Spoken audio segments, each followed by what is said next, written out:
এক দূরের রাজ্যে বাস করত এক বুদ্ধিমতী আর সাহসী রাজকন্যা, যার নাম ছিল আয়শা। তার ছিল রূপার মতো ঝলমলে সাদা চুল আর জাদুকরি হাত, যেটা দিয়ে সে বরফ ও আলো তৈরি করতে পারত। একদিন রাজ্যের অনেক মানুষ অসুস্থ হয়ে পড়ে। আয়শা রাজকন্যা ঠিক করলো সে জঙ্গলে এক জাদুকরি গাছের ঔষধি পাতা খুঁজতে যাবে, যা সেই অসুস্থদের সারিয়ে তুলতে পারে।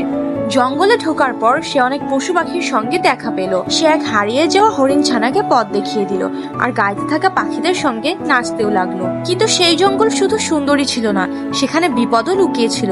এক হিংস্র বন্য শূকর সেখানে ঘুরে বেড়াচ্ছিল।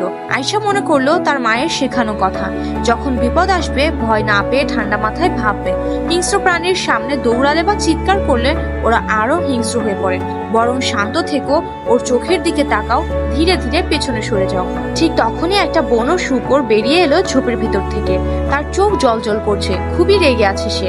আয়শা কিন্তু ভয় পেল না। সে গভীর শ্বাস নিল, ধীরে ধীরে পেছনের দিকে সরতে লাগলো। আর চোখ সরালো না শূকরের ওপর থেকে। সে দৌড়ালো না, চিৎকারও করলো না।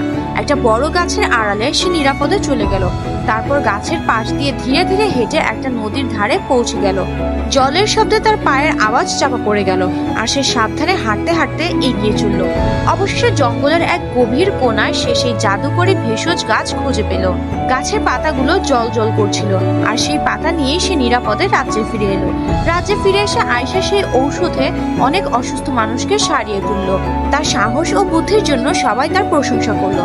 তবে সে শুধু রোগ সারায়নি, সে রাজ্যের শিশুদের শেখালো কিভাবে বিপদের সময় ঠান্ডা মাথায় থাকতে হয়, বন্যপ্রাণী দেখলে কিভাবে প্রতিক্রিয়া জানাতে হয়, আর কিভাবে প্রকৃতিকে বুঝে ও ব্যবহার করে নিজেকে বাঁচানো যায়। সাহস মানে ভয় না পাওয়া নয়, বরং ভয় পেলেও ঠিক সিদ্ধান্ত নেওয়া। আয়শা রাজকন্যার গল্প শুনে রাজ্যের সব শিশুরা শিখলো বিপদ আসবেই, কিন্তু ঠান্ডা মাথা আর বুদ্ধি দিয়ে সবকিছুই জয় করা যায়।